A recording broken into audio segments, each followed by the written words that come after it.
Welcome back to our lecture series on branding and packaging. In this video, we discuss what packaging is and the difference between UPCs and SKUs. Let's now turn our attention to packaging. Packaging and branding are more closely connected than they might initially seem. In a lot of ways, the package is the physical expression of the brand. It's often the first thing a consumer interacts with, and it has to do a lot of work in a very short amount of time. Packages have always served a practical purpose, holding contents together and protecting goods as they move through the distribution channel. But today, packaging does much more than that. There are three primary functions, with a fourth that's becoming increasingly important. And as we go through these, notice how closely they mirror the purposes of branding we talked about earlier. The first function is to contain and protect the product. This is the original and most basic purpose, keeping the product intact in the right quantity all the way from the manufacturer through the distribution channel and into the consumer's hands. Without this function, none of the others matter. A product that arrives damaged or spoiled has failed before it even had a chance to be evaluated. The second function is to promote the product. A package differentiates a product from every competitor sitting next to it on the shelf. And in the retail environment, that differentiation happens in a matter of seconds. Research suggests that consumers make purchase decisions incredibly quickly when browsing a shelf, which means packaging has to communicate the brand's identity and value almost instantly. It can also associate a new product with an existing product family from the same manufacturer, which connects directly back to the three purposes of branding we covered in the previous video. Just like branding supports product identification, repeat sales, and new product sales, packaging can reinforce all three of these purposes visually. Packages use design, color, shape, and material to influence how consumers perceive the product and whether they decide to buy it. In that sense, a well-designed package is a silent salesperson. The third function is to facilitate storage, use, and convenience. Wholesalers and retailers want packaging that is easy to ship, easy to stock on shelves, protects the product, prevents spoilage, and extends shelf life. These priorities are about operational efficiency. Awkward, oversized, or fragile packaging creates cost and complexity at every step of the supply chain.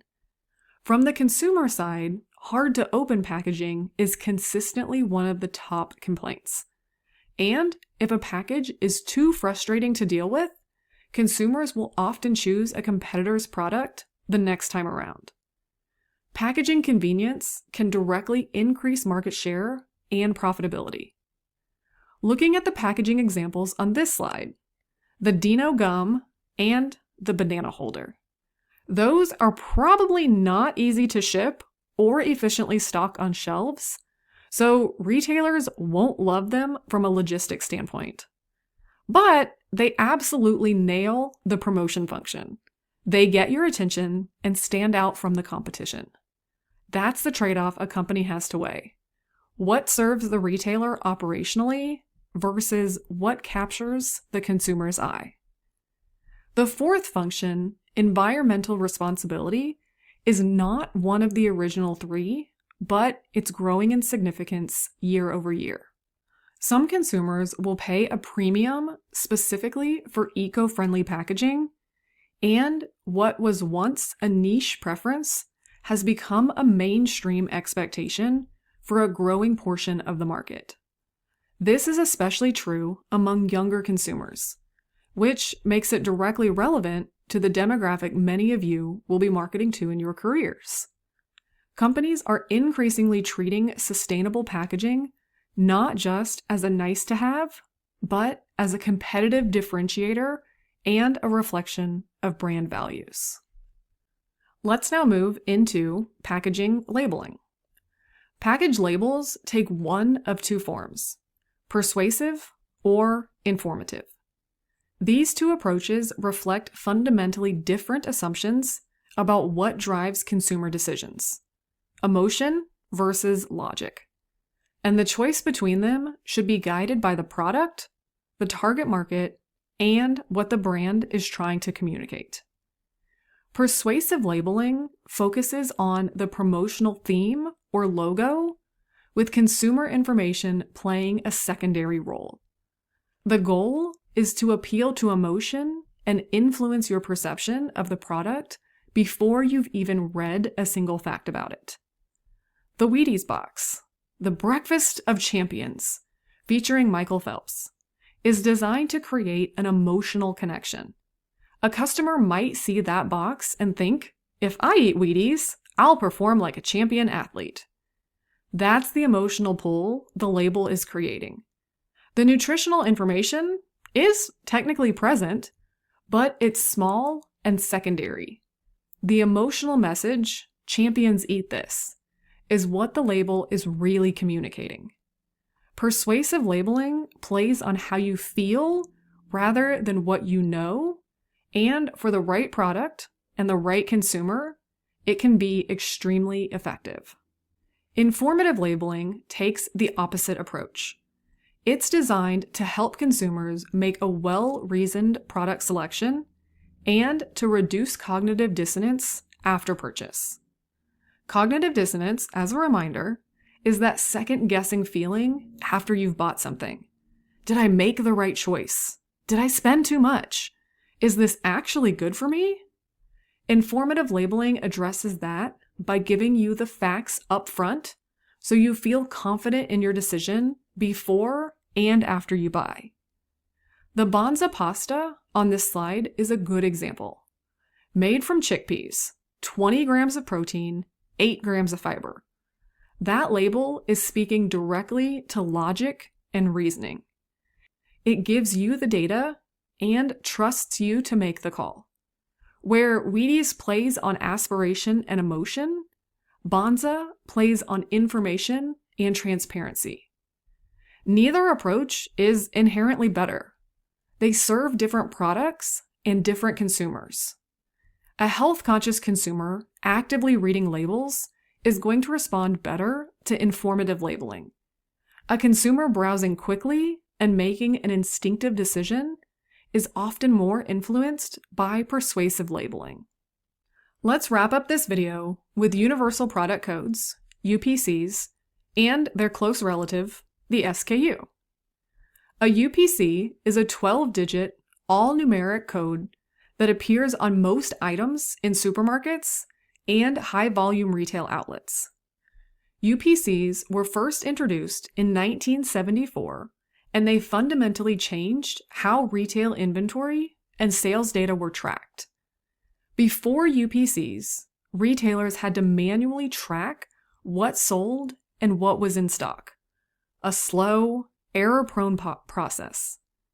Because those 12 digits are represented as a series of thick and thin vertical lines, we commonly call them barcodes. Computerized optical scanners read those lines and match them to brand names, sizes, and prices. That data tells retailers exactly what has sold, what is still in stock, and what needs to be ordered, all in real time. An SKU, stock keeping unit, is related but different, and it's important to keep the two straight. The UPC is created by the manufacturer. It's always 12 numeric digits, it is standardized across the industry, and it is the same no matter which retailer is selling the product. It belongs to the product itself. The SKU is assigned by the retailer. It can be all numeric or alphanumeric. It is completely specific to that store's inventory system. And a product can have a different SKU at every retailer that carries it. You might also hear SKU referred to as a DPCI, department class item number, or simply an item number, depending on the retailer. The important distinction is ownership. The manufacturer owns the UPC, the retailer owns the SKU. To make the distinction concrete, a Castillo round natural wood coffee table sold at Target carries a UPC assigned by the manufacturer. That same code would appear on the product no matter where it's sold. But Target has also assigned it their own item number, their SKU or DPCI, for use in Target's internal inventory system. 2 codes, 2 different purposes, 2 different owners, one from the manufacturer and one from the retailer. And with that, we've reached the end of this lecture series. In total, we've covered brand definitions, brand equity, brand loyalty, types of brands, branding strategies, and packaging. I'll see you again for our next video series on marketing research.